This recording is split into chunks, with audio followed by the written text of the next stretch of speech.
وهي يا سيدي هيتقابلوا الاتنين مع بعض، الفتى الذهبي اللي هو كيليان امبابي والساحر الارجنتيني ليونيل ميسي. الاتنين هيتقابلوا في مباراة نهائية على خطف كاس عالم 2022 القطري.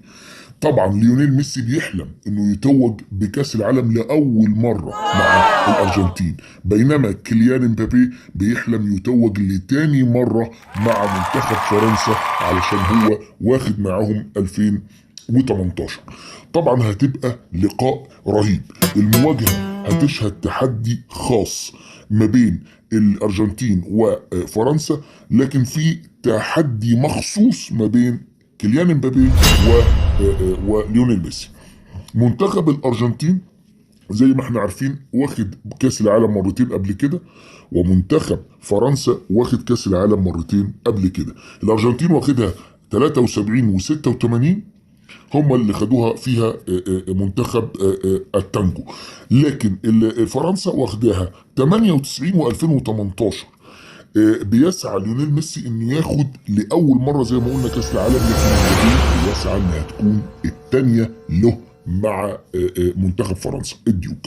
بص يا سيدي، بسرعه كده هقول لك كيليان امبابي في نسبة تفوق في المواجهات المباشرة بينه وبين ليونيل ميسي، اللي هي من ناحية ايه؟ من ناحية انه في 2018 لما اتقابلت الارجنتين مع فرنسا في دور ال 16، خرجت فرنسا الارجنتين، وكانت مباراة جامدة جدا انتهت 4-3 لصالح فرنسا. ساعتها امبابي حط هدفين من الاربعة، وجريزمان حط هدف، وبافارد حط هدف. واللي جاب اهداف الارجنتين كان اوجويرو ودي ماريا وجابريل ماركادو. فده كده بيدي افضليه لامبابي. طبعا احنا عارفين هما الاثنين عندهم منافسه شرسه على هداف كاس عالم 22. امبابي جايب 5 اهداف وميسي جايب 5 اهداف، بس يمكن ميسي عامل اسيستات اكتر شويه، يعني بتهيألي عامل 3 ومبابي عامل 2، يعني حاجه زي كده.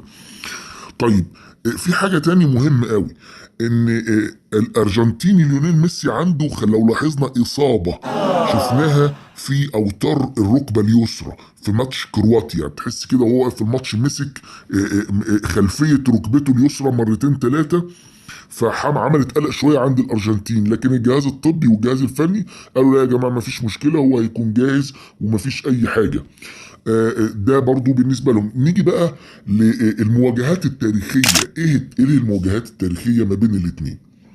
المواجهات التاريخيه ما بين الفرقتين، عارفين هم هنقول اتقابلوا في كاس العالم. في كاس العالم اتقابلوا 3 مرات، مرتين فازت الارجنتين، ومره واحده في 2018 اللي بنقول عليها فازت فرنسا. ده هيبقى اللقاء الرابع في كاس العالم، هيبقى اللقاء الرابع في كاس العالم. لكن هم على صعيد اللقاءات عامة بقى ودية او في اي بطولات اخرى اتواجهوا 12 مرة.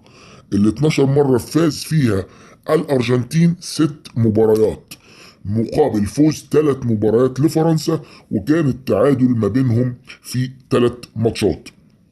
بالنسبة للأهداف اللي أحرزها منتخب الأرجنتين، 15 هدف أحرزهم في شباك فرنسا، بينما فرنسا أحرزت في الأرجنتين 11 هدف. ده اللي وكان عندهم 3 مباريات التعادل انتهت، خلوا بالكم، بتعادل سلبي. طبعا ما تنساش صديقي تشترك الان في قناة 21 فان ستريت على اليوتيوب، واعمل لايك وشير وفعل زر الجرس يصلك كل جديد. بص بقى، بالنسبة للمرات اللي وصلت فيها الارجنتين لنهائي كاس العالم، وصلت قبل كده غير المرة اللي احنا فيها دي، وصلت 5 مرات. ال5 مرات اللي وصلت فيهم كاس العالم اخدت مرتين كاس العالم. هنبتدي ب 1930، طلعت وصيف للأورجواي، فازت عليها الأورجواي في نهائي 1930.